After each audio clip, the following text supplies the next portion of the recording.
It is Tuesday, November 4th. Happy Election Day, folks. And this is your fifth installment of the TNM Sports Weekly Update. TNM Sports, just a couple of brothers hanging out, discussing all things sports. And guys, this week's show is jam-packed. We've got NFL Week 9 action highlighted by Brady versus Manning. Big Ben making history. Big injuries in Philly. And the Cardinals. Yes, I said it. The Cardinals are the only one-loss team in the league right now. College football had a huge weekend that's sure to shake up the college football playoff rankings. And another huge weekend to come this week. Midseason Heisman favorites in our opinion, and my pick is going to be one that you may not see coming, but that's later on in the show. College basketball released its preseason top 25 from the AP. We're going to give you our early takes on it, early games to watch, and our Final Four predictions before the season even starts.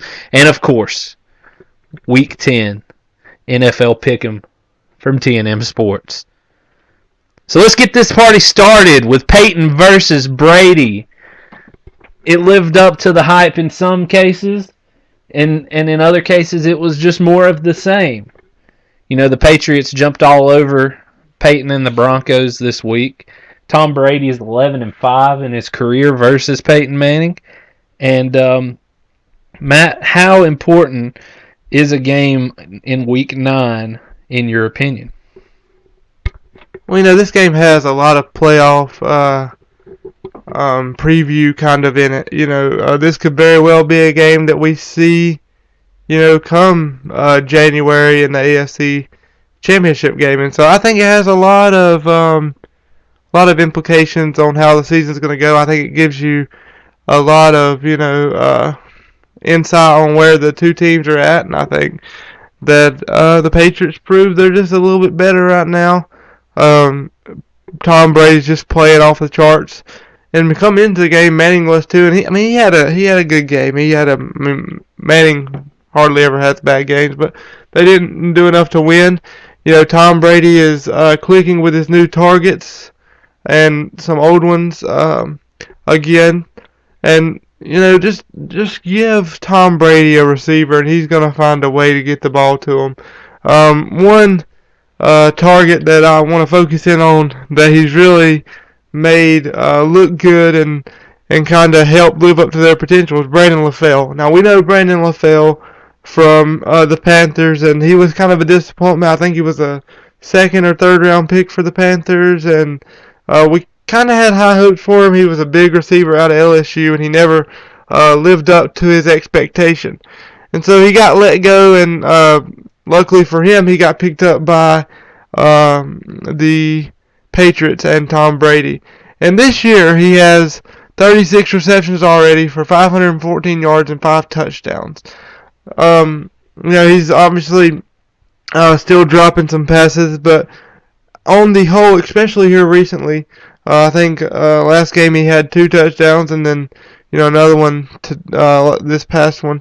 So he's really clicking with Tom Brady now, and I think this is going to be something to watch out for. I think the Patriots this offense is just hard to stop when you have Edelman playing at the level he is, Tom Brady playing at the level he is, Gronk is just clicking, and they're back to their old ways. And then you add Brandon LaFell in there. I think that this offense is going to be tough to stop come January, and the Patriots, because of that, are going to be a team that you need to watch out for, and maybe a possible Super Bowl winner. Yeah, for sure. I mean, you got to think that the winner of Brady and Manning is going to kind of have the inside track for home field advantage during the playoffs. But one team, that we're not talking about that is, they're sitting at 6-3, but they're on the upswing right now is Indianapolis. They're kind of the dark horse to get that number 1 seed and get the home field advantage throughout the playoffs. Now, the biggest question mark for Indianapolis, in my opinion, is their defense. I mean, after that beating they took against Pittsburgh last week, they have a long ways to go. But, as far as the Broncos and the Patriots, Brady's just doing what he does. And the rings never lie, the head-to-head matchups never lie. It's hard to say that Brady's a better quarterback than Manning because statistically Peyton owns all these records. But at the end of the day, are you remembered for records or are you remembered for rings?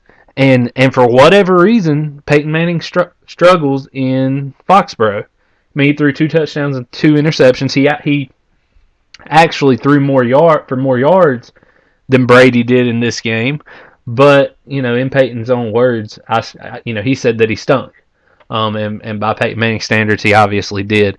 As hot as the Patriots are right now, Brady and Gronk are clicking. I think a healthy Gronk is the X factor for this Patriots offense. Just in the last 2 games, Brady and Gronk have been averaging 127 yards per game with a 95% completion percentage.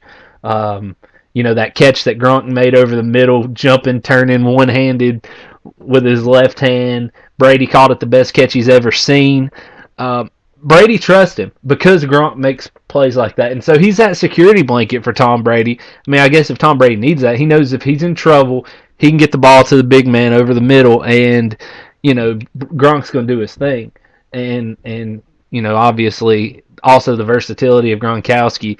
That's the X factor, in my opinion, for this Patriots offense. So, I do think that the Patriots kind of have the inside track, just a slight advantage over the Broncos, but watch out for the Colts. Andrew Luck's on pace to break all kinds of records this year. He had a great game last night against the Giants.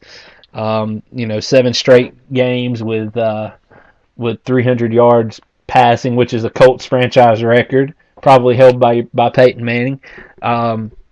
And so watch out for the Colts, because Andrew Luck, the more I watch that kid, the more I'm impressed with him. So, switching gears a little bit. Eagles-Texans, the Eagles came out and won, led by the Sanchez. He's back. Mark Sanchez, after a devastating injury to their quarterback, Nick Foles. Now, Chip Kelly was on the record saying that their offense, and this is a quote, would not miss a beat with Mark Sanchez at the helm. Now, you could say that Chip Kelly's the X factor there, and it's a system, and the system's bigger than the quarterback. But when you've got a quarterback whose only memory or biggest memory that you know about this guy in the NFL is the butt fumble, you got to kind of have some question marks there. The other injury in Philly that was really big was them losing D'Amico Ryan for the season to a torn Achilles. So let me ask you, Matt, what injury is going to hurt them more? Losing Nick Foles on the offensive side or D'Amico Ryan, kind of their vocal leader on defense? I still think anytime you lose a quarterback, D'Amico Ryan, like you said, he's probably the leader on defense. But I think anytime you lose a quarterback, quarterbacks are supposed to be leaders of the team. In some cases, you may have other leaders, but so I think that's going to hurt him more. Especially, I think it was 8 to 9 weeks that he's going to be missing. So likely, possibly, the remainder of the season, maybe come back for playoffs or something. But I think that's going to be big. Like you said, Chip Kelly showed confidence in his backup quarterback. But I think that's kind of what you have to do.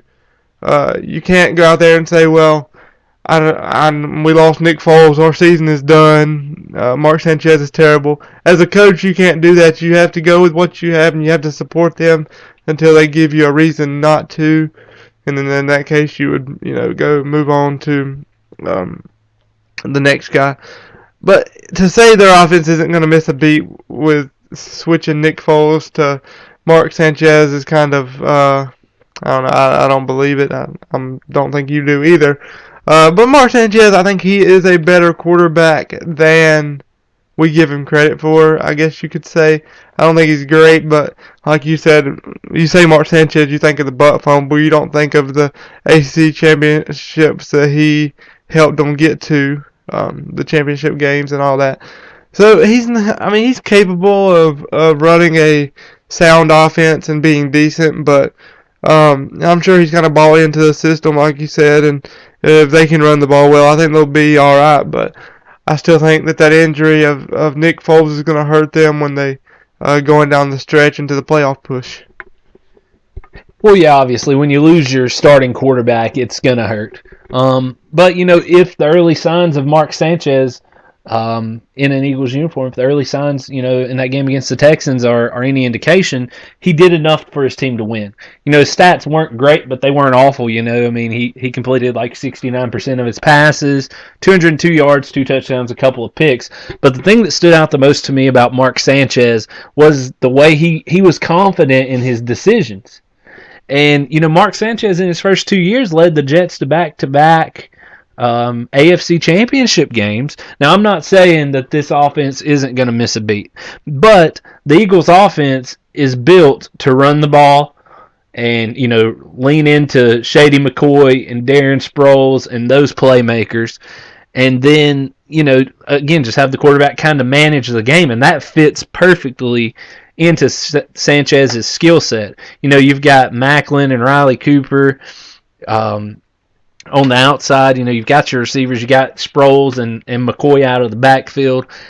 To say they won't miss a beat is kind of a stretch, but I could still see the Eagles winning the division with Sanchez as the quarterback because, I mean, right now, the Cowboys are on the ropes.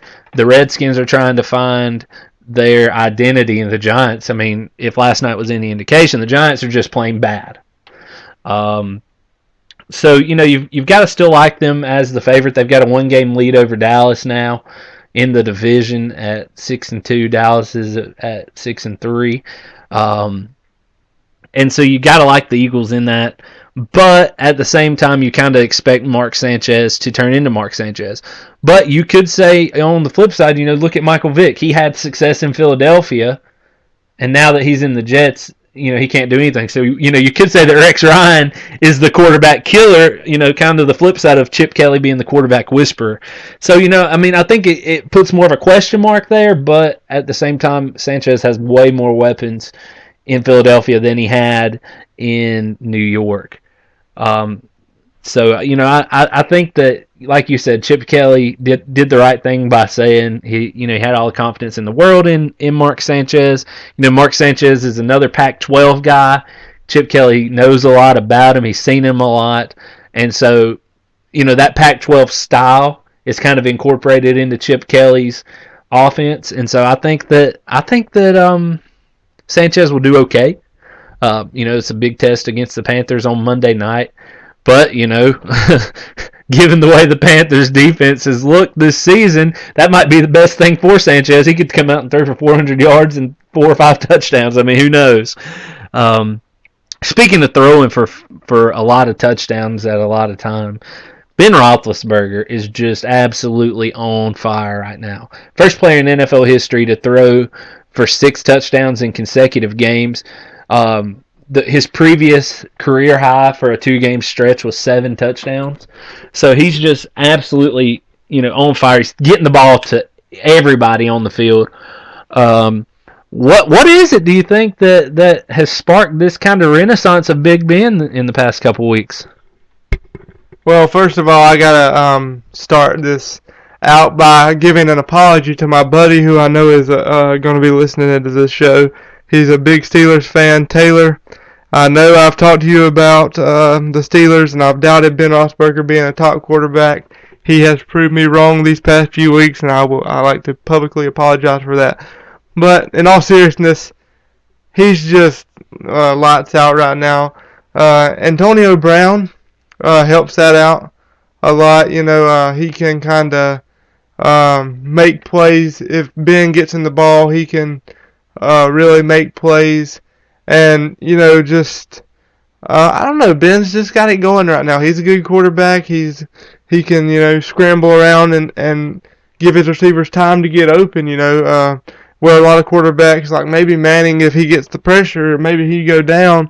Well, Big Ben can kind of scramble out of the pocket. He's getting good protection to start with, so his receivers are getting a lot of time to get open, and he's just finding them right now. Bryant from Clemson, the rookie from Clemson, we were talking about, and we didn't actually get to put our last show up due to some technical difficulties, but we were talking about, rookies and how who would win Offensive Rookie of the Year, and I think we actually got that question up, but he's got to be somebody that you got to look at, and if he continues to play this way, maybe putting him into the conversation. So, it's a lot just him making plays and being able to, give his receivers time, and it's also a lot Antonio Brown, like I said, making plays for himself. That one touchdown was mostly on Antonio Brown where he cut across the middle and made some people miss.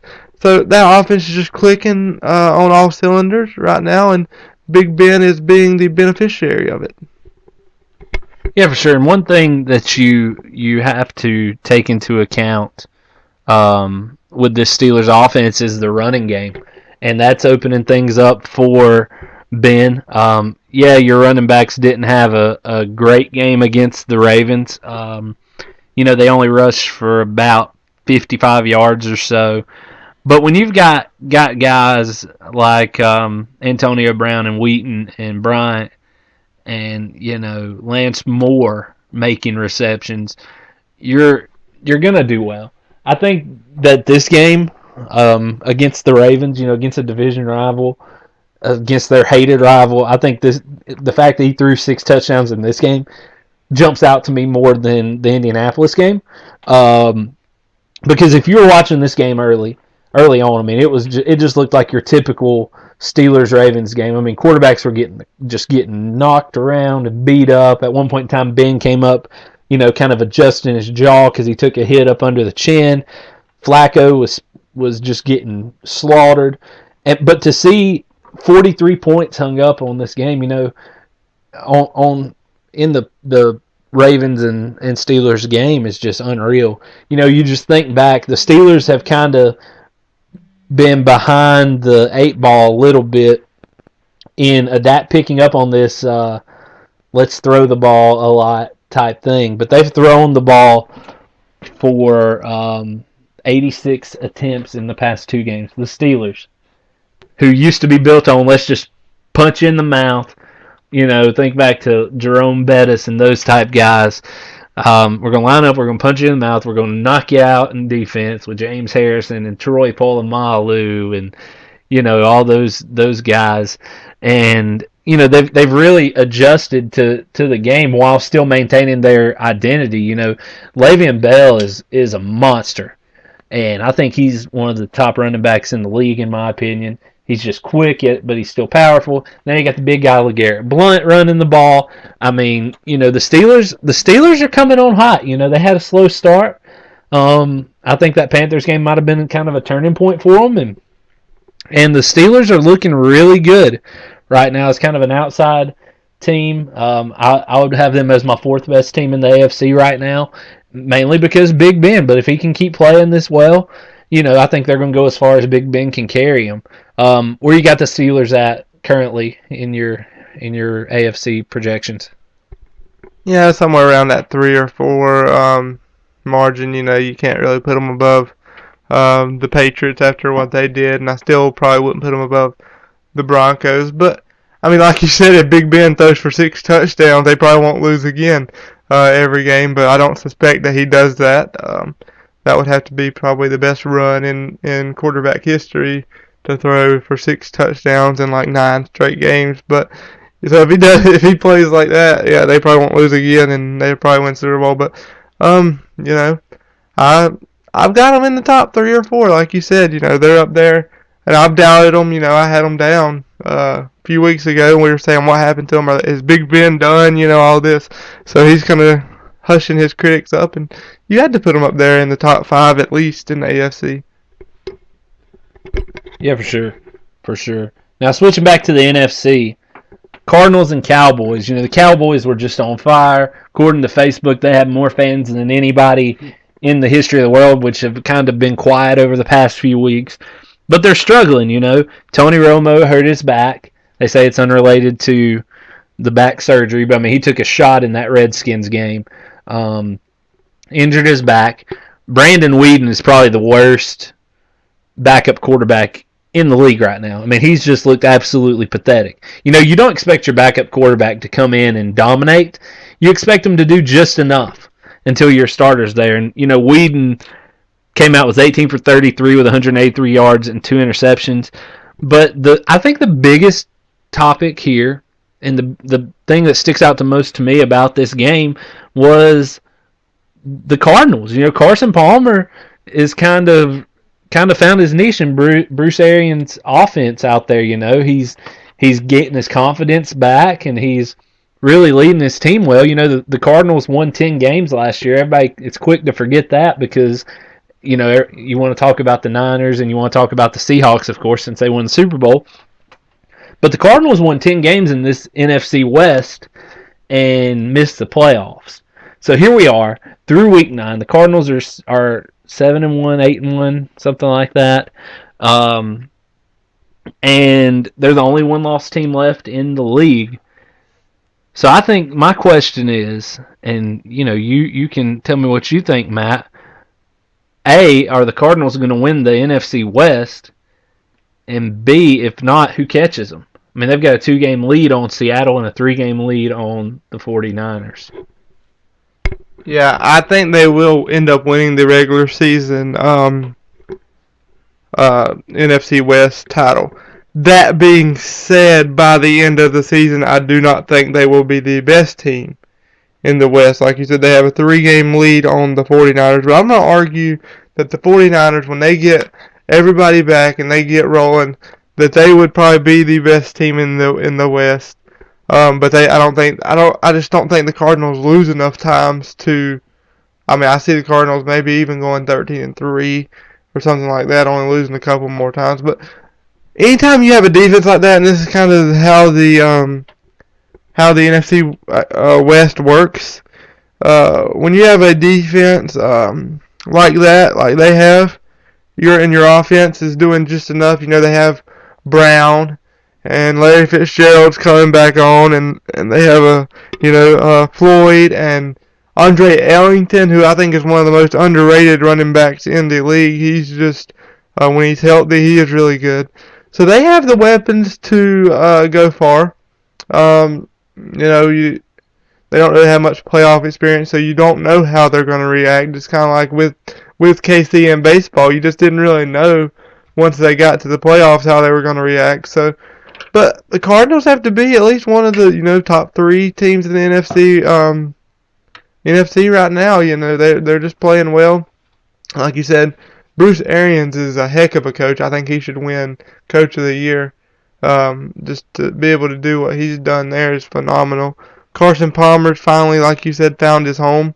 So I mean, yeah, they're gonna win the West. I don't see a team catching them. Seattle's just got too many locker room problems. I feel like they come out and say they don't, but it just kind of seems like they kind of do with Beast Mode. Them come out saying he's not going to be there next year, and obviously Percy Harvin.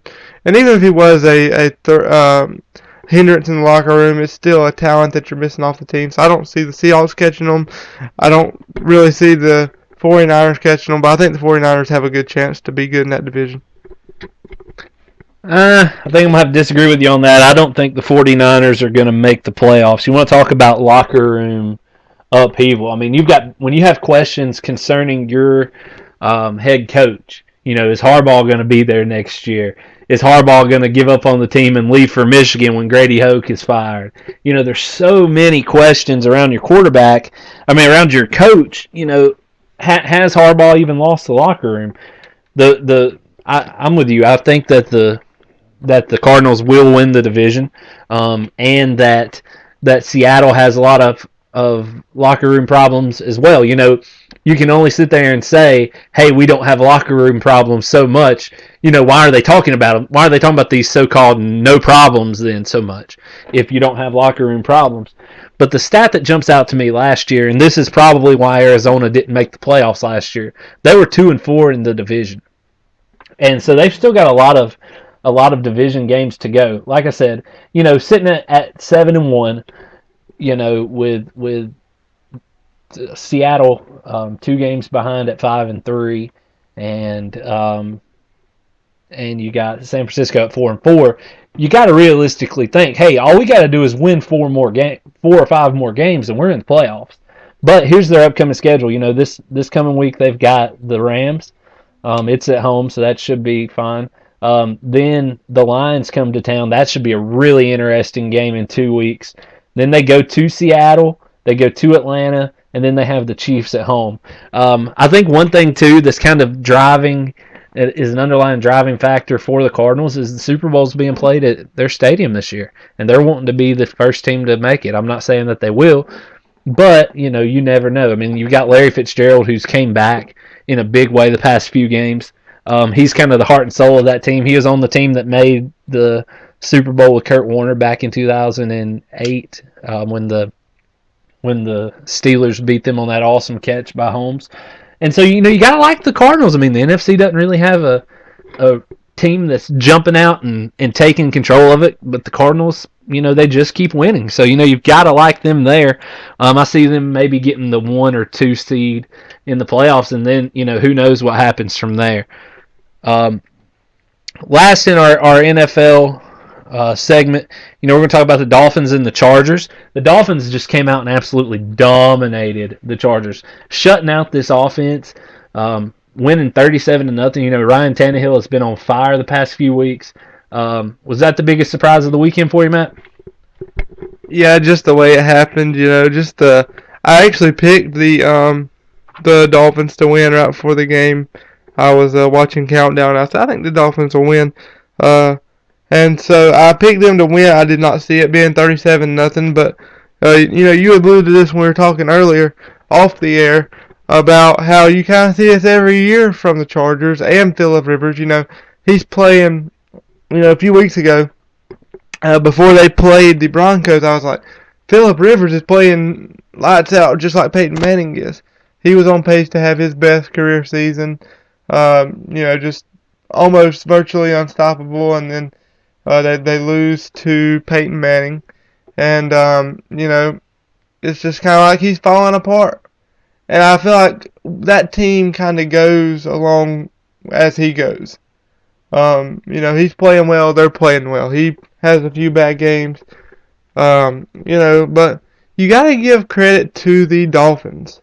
Ryan Tannehill is just playing lights out. I've been saying for a long time he's going to be a good quarterback once he gets some experience. If you remember, he didn't play that much quarterback in college. I think he might have only played 1 or 2 years of quarterback.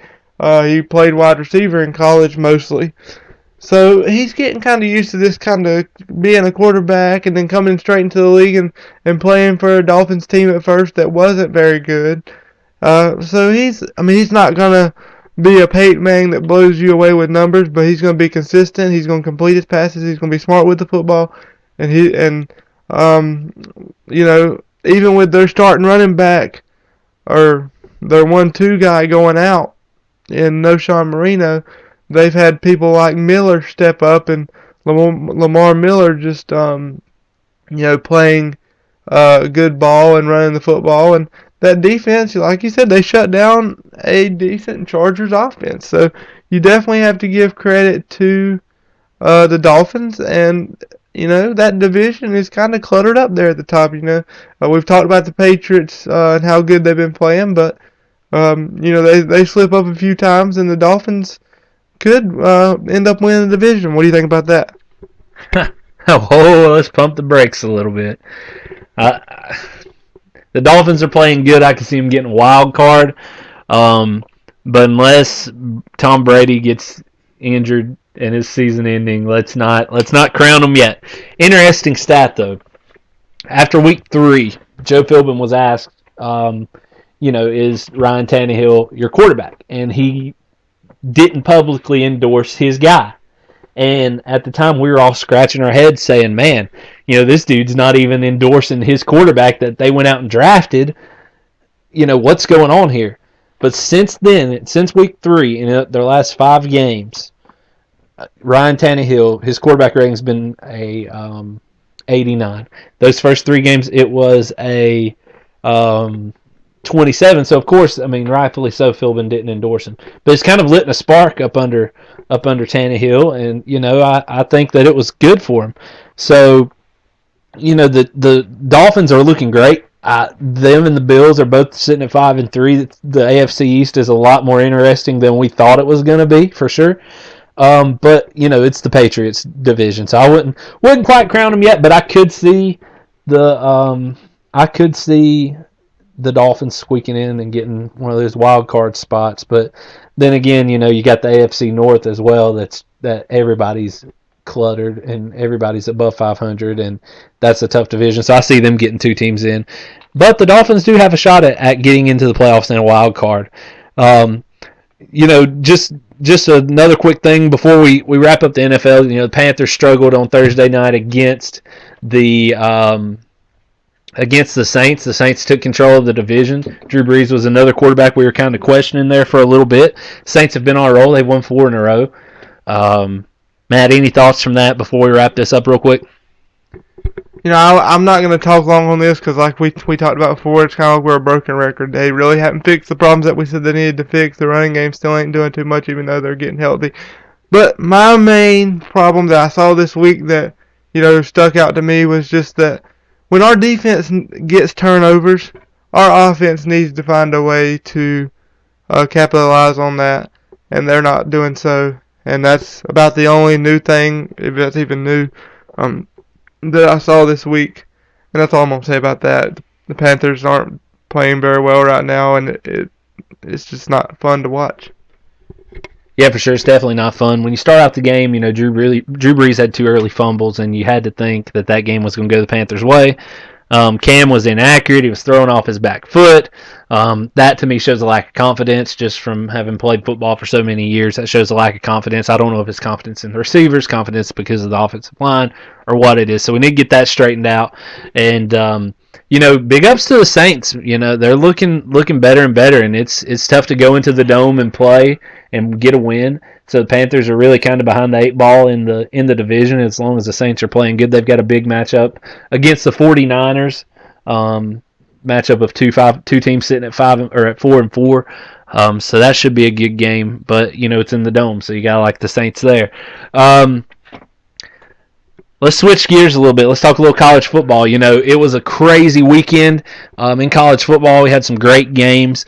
Ole Miss Auburn definitely lived up to the hype. It came down to that last play. You hate to see the receiver from Ole Miss get injured the way he did on that last play, breaking his leg and dislocating his ankle. That was about as close of a call as it can get, but the refs, I think, got it right. The Auburn guy tackling him from behind the ball never broke the plane. You got to say Ole Miss is out of the national championship hunt with 2 losses. And Auburn's right there in the thick of things again, They've lost that one game to Mississippi State. They got blown out. But other than that, they've been looking good. The Iron Bowl is probably their biggest challenge left. And that should always be a meaningful game. What game stood out the most to you this past weekend? What game were you watching the most?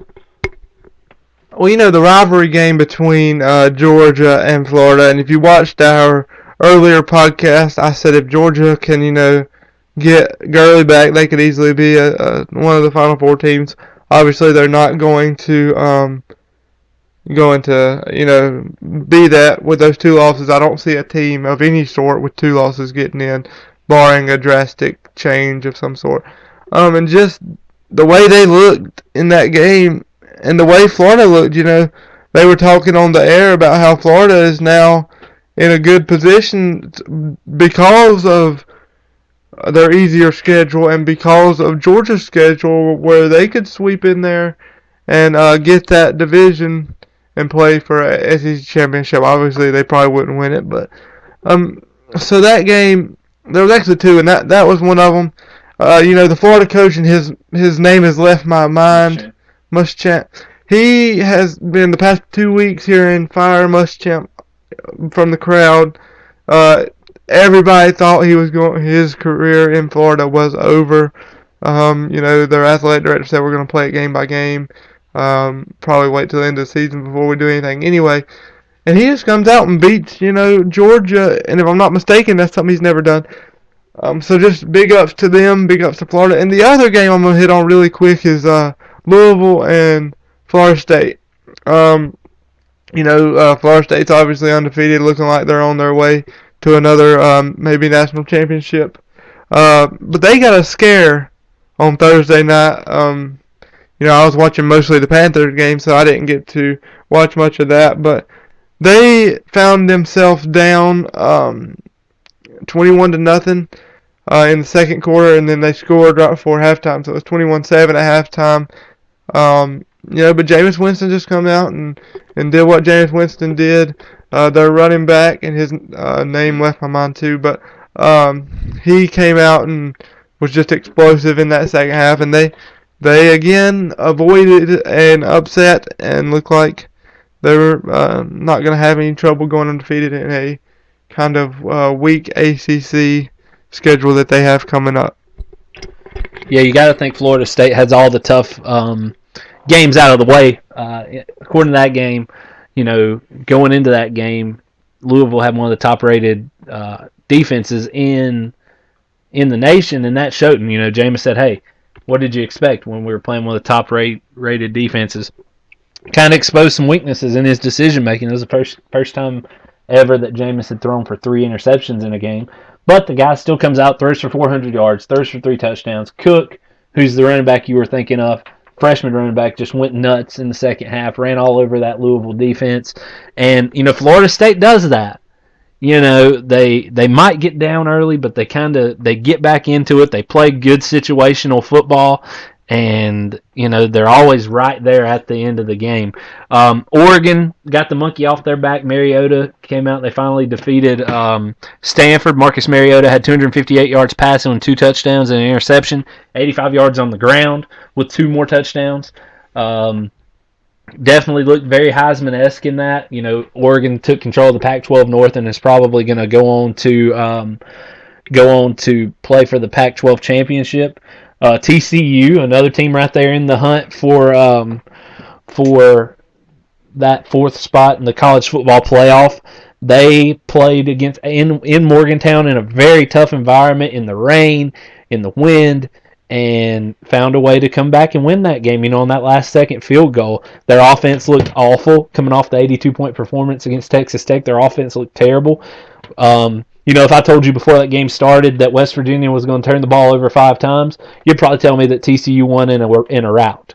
Trayvon Boykin definitely didn't have his best game, but at the end of the day, and the committee looks at this, they went into a hostile environment, just like Florida State did, and they found a way to win. And at the end of the day, that's what it's about. I'm anxious to see what the selection committee says tonight with their second rankings that come out, and where who's gonna get that 4th spot. You gotta be leaning toward Oregon right now, but with TCU sitting at 7, Alabama at 6 was idle. You can make a case for them jumping Alabama and Oregon and making it into the that number 4 spot. So there was a lot of huge games last weekend, and there's a lot of huge games this coming up weekend. The game I'm watching this weekend, Matt? I'm riding this TCU thing, man. TCU takes on Kansas State. They're both 7-1. Big game in the Big 12. Probably going to decide who the champion is. Again, both those teams are kind of sitting right outside of the top 4. So you got to think that whoever wins that game is probably going to go on to win the Big 12 and have a good shot to run the table and be in position to make that leap into the top 4. So I believe that game's at 7:30. It's at TCU, so that should be a good game to watch. So I'm saying let's watch K-State and TCU. I'm going with the Horned Frogs. I'm riding that out, and let's say 42-35 TCU. There is a huge game in the Big Ten this weekend.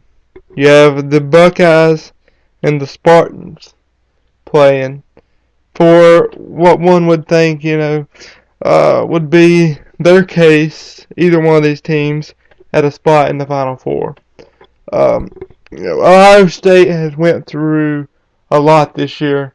They lost Braxton Miller, who was my favorite coming into the year to win Heisman.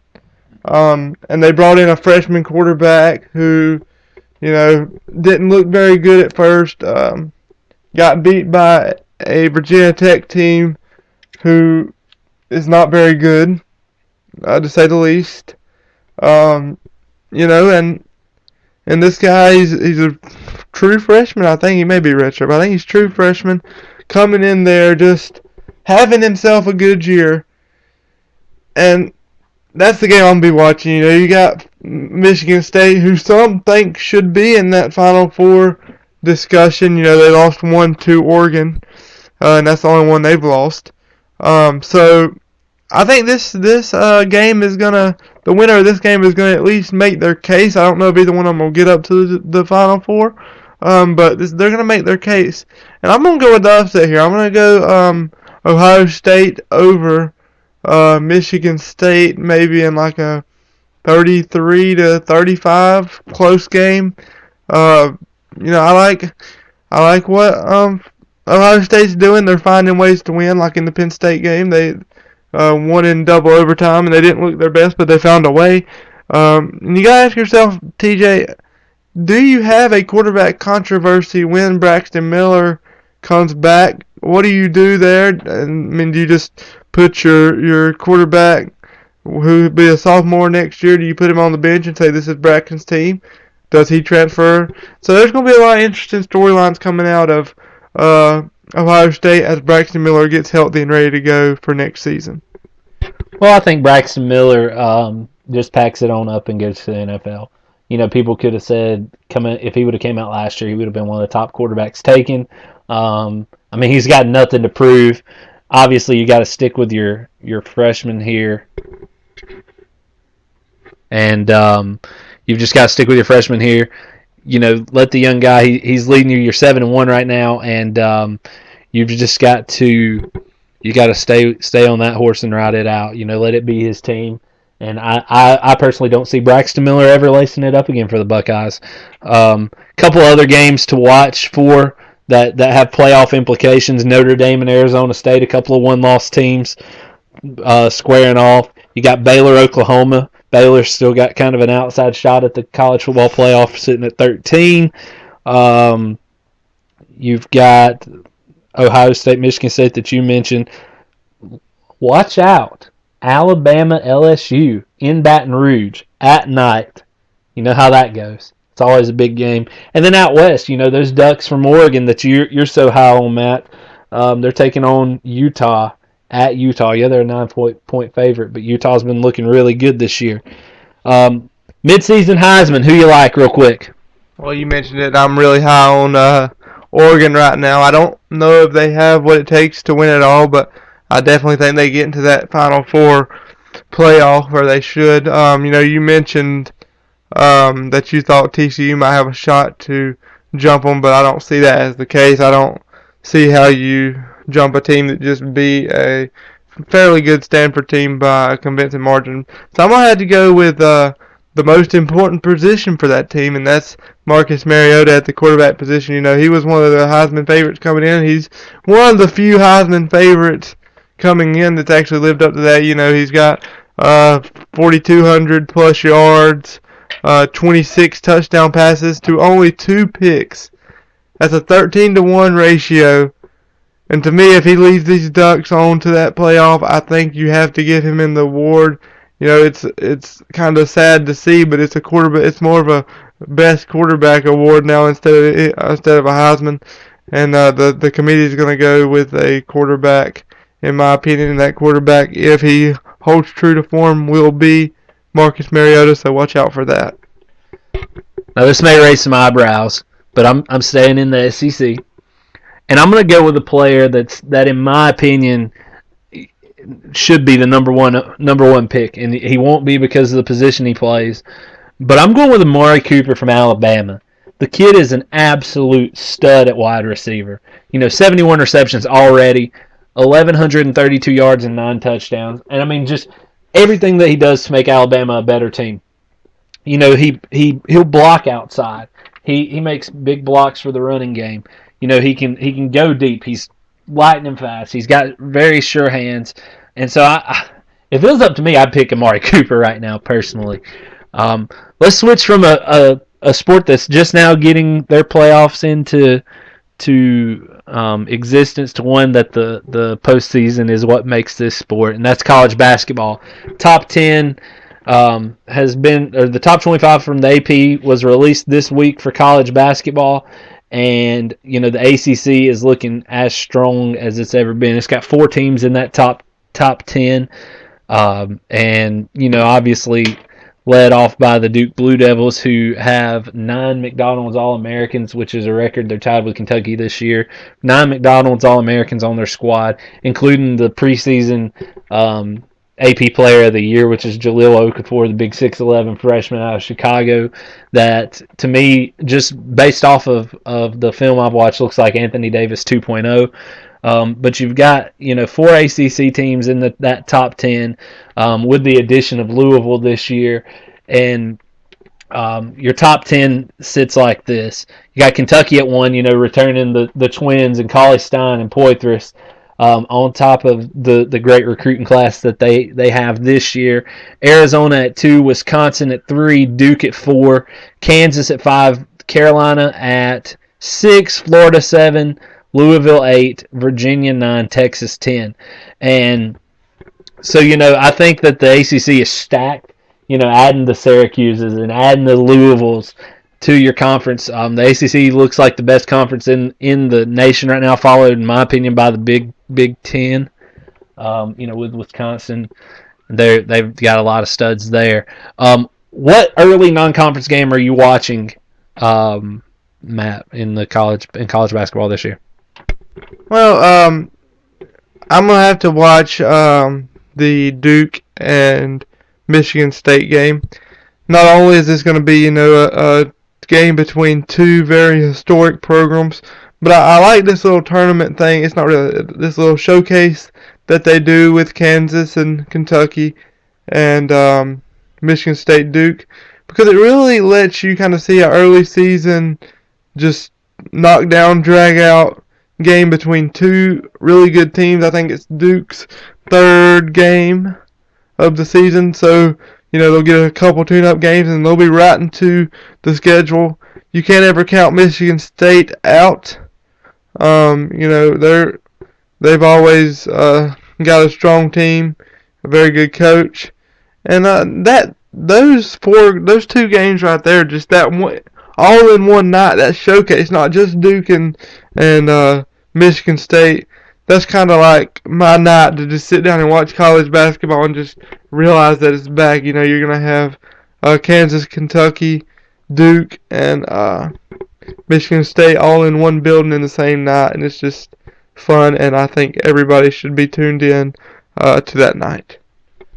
Well, speaking of those Wildcats, the game that I'm most intrigued by is North Carolina versus Kentucky. Now, like I said, Kentucky's bringing back a ton from a team that made it to the national championship game last year. Plus, they've got a lot of really good recruits coming in this year. And North Carolina, they've got a strong freshman class. I think they're kind of underrated in how people are talking about them. You and I were talking the other day, and I was just like, man, what all did they bring in? I couldn't even tell you.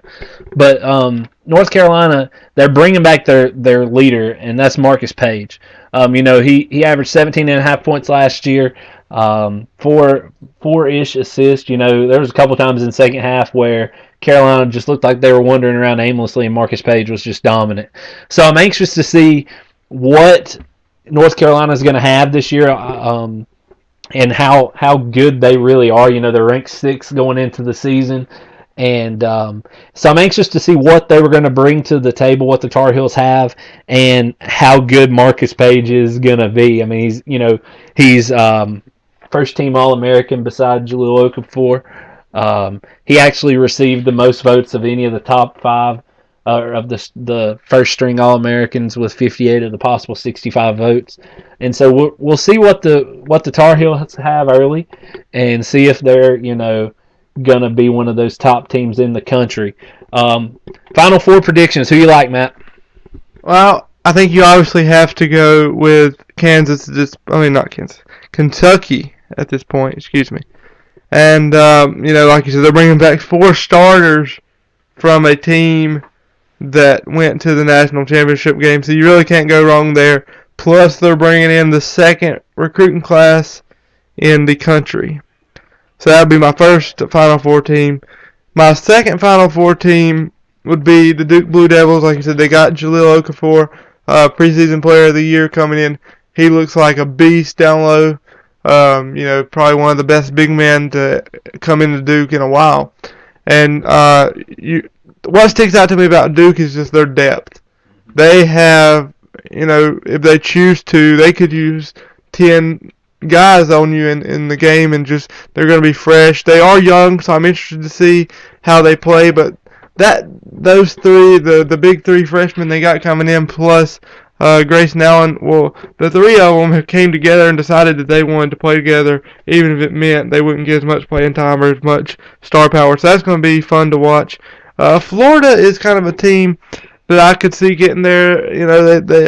They have a good coach in Billy Donovan, and they're just a defensive team that force you to play their style of game, and they're going to be a team to watch out for. And then my fourth team will be Louisville.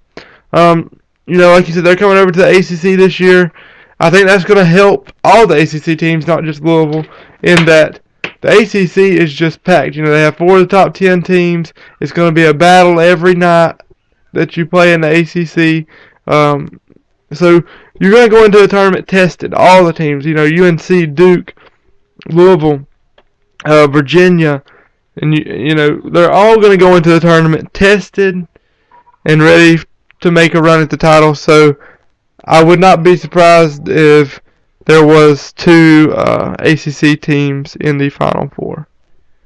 For sure, for sure. I like Kentucky. I like Duke.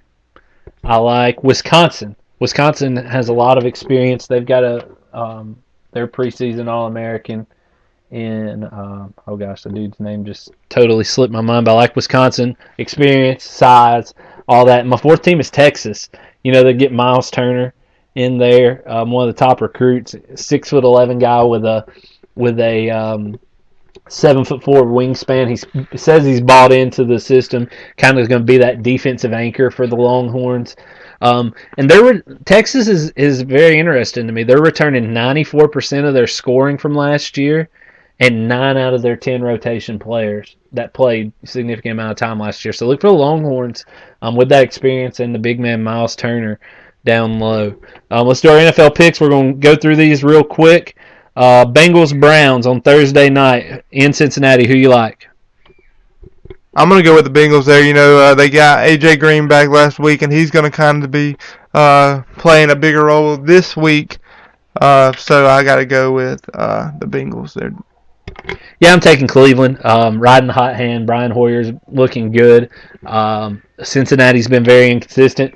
Again, Andy Dalton in prime time. I just don't trust him. I'm going to go with Cleveland there. Lions, Dolphins. We mentioned Ryan Tannehill's been playing really good here lately, but I'm going with the Lions because their defense is just an absolute force to be reckoned with.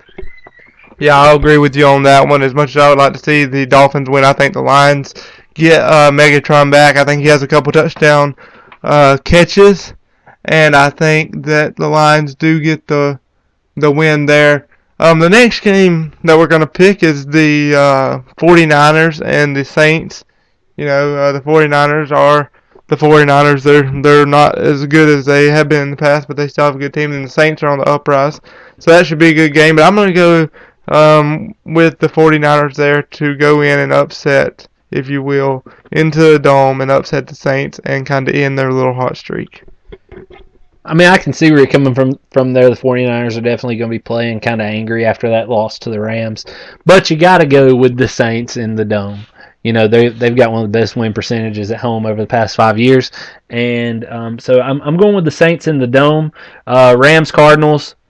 I mean, the Rams look decent against the 49ers last week. They won the game. They've been in every game. But the Cardinals are at home. They're playing really good ball right now. I'm buying into Bruce Arians. I'm buying into the Cardinals. So I'm going to say the Cardinals take it. We know the Rams are kind of just that spoiler team this year that goes in and beats the good teams, but I don't see them doing it this week. I'll take the Cards there as well. And the last game, but the next game that we're going to pick is going to be kind of just a division game from the South in the Falcons and the Bucks. I'll take the Bucks there. Neither one of the teams are very good. But I'll take the Bucks. I think Mike Glennon connects with Evans for a couple touchdowns, and the Bucks pull out a win. With as many weapons as the Falcons have on offense with Roddy White and Julio Jones, I'm gonna go with the Falcons. I'm gonna say they kind of get back on track, if you will, get that third win of the season, and just top the Bucks. The Bucks are a bad team right now. They're not a very good team at all. So I'm going with the Falcons there. Sunday Night Football: Packers Bears. Packers. Yeah, I'll go with Aaron Rodgers there, but I think it will be a good game. You know, those always seem to be good games in prime time, so it should be a good game to watch. For sure. Then our Monday night game, the Sanchez versus the Panthers. I think the Panthers' offense will bounce back this week, get the win, mainly because I don't trust Mark Sanchez. I think the Panthers' defense are going to give him a fit, and so I'm going to go reluctantly with the Panthers and kind of an upset in Philadelphia. Yeah, I'll take the Panthers there too. By that time they'll have a week and a half to kind of rest up and get ready. Game plan, I think, Cam knows he's not playing very well, and the offense knows they aren't playing very well. Hopefully they'll get a few offensive linemen back, and hopefully get a much-needed win. You know, if they want to keep pace with the Saints, they need to win this week. The good thing about the Panthers is, and I'll just say this, they do have the easiest schedule out of anybody left. If they can win this week, I could see them going on a little mini win streak because they have like the Minnesota coming up and teams like that. So they could use this game and get on a roll there. Yeah, for sure.